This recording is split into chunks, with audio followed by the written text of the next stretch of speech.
La Danone Nations Cup, c'était à Valenciennes ce week-end pour la 3e des 5 étapes en France.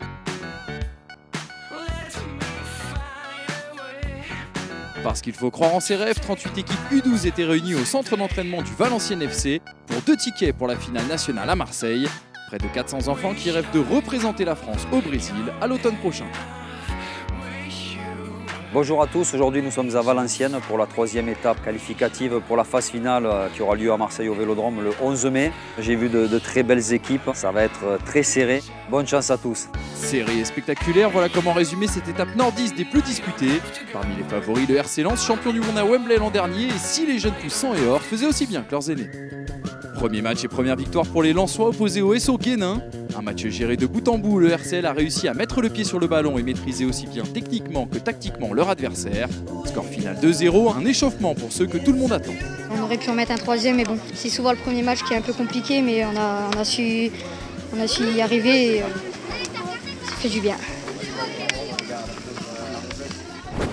Bon début également pour le Valenciennes FC qui se doit de réussir de belles choses devant son public. Vainqueur de l'étape l'an dernier mais quelque peu décevant en finale nationale, les jeunes rouges et blancs ont à cœur de marquer leur empreinte et pourquoi pas rêver de nouveau à la suprématie régionale en attendant mieux. Sur le terrain, les jeunes Valenciennois s'y emploient avec hargne et peu de déchets dans le jeu. Leur collectif huilé et quelques individualités font la différence dans cette étape d'un niveau élevé et homogène. Leurs adversaires en font les frais. VA est invaincu lors des 3 premiers matchs de la journée. De quoi donner de l'enthousiasme à cette équipe.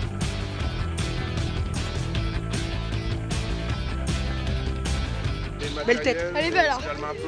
Franchement, plus le temps passait, plus il déjouait. Plus on faisait du n'importe quoi. Et justement, c'est avec des cadres, en l'occurrence Thibaut, toi, Antoine, qui doit proposer le ballon à terre, et puis faire la différence. Quand on est au 5e poteau, il faut m'expliquer, Rémi, franchement, manque d'application, Rémi. Attends, chaque fois, tu les mets vraiment dans la boîte où il faut, et là, bizarrement. On est capable de battre 3-0 quand Cambrai. 3 finales, les gars, 3 finales. Après un 0-0 contre l'Olympique Saint-Quentin ainsi qu'une victoire étriquée face à Cambrai 2-1, Lens n'a plus le droit à l'erreur pour son 4e match face à une équipe de Wascal très en jambes. Bousculé mené 2-1 à la pause, les 100 et or puissent dans leur réserve et l'emportent au final 3-2. Lens est qualifié pour les quarts de finale. Et si ce match était celui du déclic? Même si on a perdu 2-1, on a resté concentré, on avait le mental, on a réussi à redevenir devant et on a eu le bonus, donc c'est bien pour la suite. C'est assez compliqué, hein. Pour le moment on a 2 victoires et un nul. Hein. Il y a une pression, hein. Bon, c'est compliqué pour cette nouvelle génération hein, qui prend la relève. Hein. Quand on passe après une équipe qui gagne la Coupe du Monde, c'est compliqué quoi. Donc là ils ont un peu de mal à gérer. Hein. Mais bon, d'ici là, je pense qu'au fur et à mesure de la journée, ils vont se libérer. Hein. Avec un peu de chance, on va y arriver. 13h, la première phase de qualification arrive presque à son terme. Lors du 5e et dernier match de la matinée, l'US Saint-Omer affronte l'Ogre Dunkerquois. Une des bonnes surprises de ce début de journée. Obligés de l'emporter pour espérer se qualifier pour les quarts de finale, les jeunes de l'USSO abordent cette rencontre sans pression. Bien rentrés dans leur match et tout de suite dangereux, ils ne laissent aucune chance à leur adversaire et enfilent les buts tout en décontraction. Saint-Omer mène 2-0 et doit marquer encore un but pour obtenir le point de bonus et rêver à sa place en quart de finale.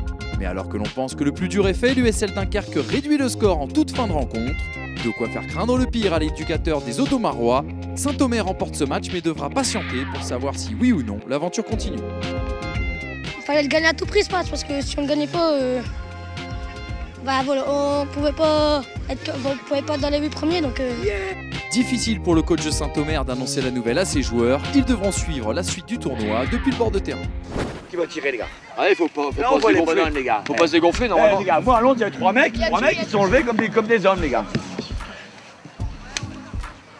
Et c'est plus de 3 tireurs dont les Lensois ont besoin pour cette séance de tir au but contre les Dunkerquois. Nul doute que Jean-Marc Guignet et son adjoint ont le cœur bien accroché pour avoir survécu à l'épilogue de ce quart de finale. Au final, Lens l'emporte 7 tirs au but à 6 et s'envole pour les demi-finales.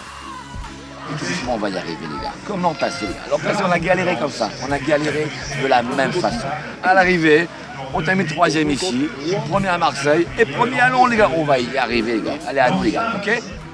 Regonflé à bloc, le RC Lens aborde sa demi-finale de la meilleure des manières avec notamment ce but plein de malice de Ryan qui se joue du portier rouennais. Avec cette victoire 2-0, Lens file tout droit en finale. Le FC Rouen se console avec la 3e place face à Lille lors de la petite finale.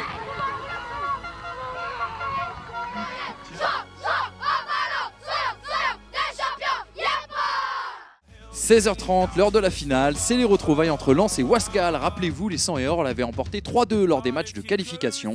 Et ça démarre fort avec l'ouverture du score de Basile dès la première minute, 1-0 pour les Lensois. Basile que l'on retrouve sur l'action suivante, pas loin de doubler la mise et de s'offrir un second but en finale. Malheureusement face à lui, le cadre se dérobe. Un match à sens unique où Lens assoit sa domination en seconde période par l'intermédiaire de Zinedine, virevoltant sur son côté droit malgré un manque de réussite. C'est finalement à nouveau suite à un corner que Lens double la mise par l'intermédiaire de Ryan.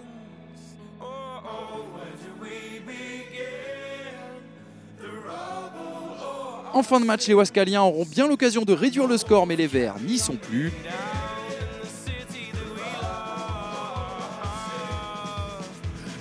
Score final 2-0, Lens remporte cette troisième étape de la Danone Nations Cup France et fait pour le moment mieux que la génération précédente.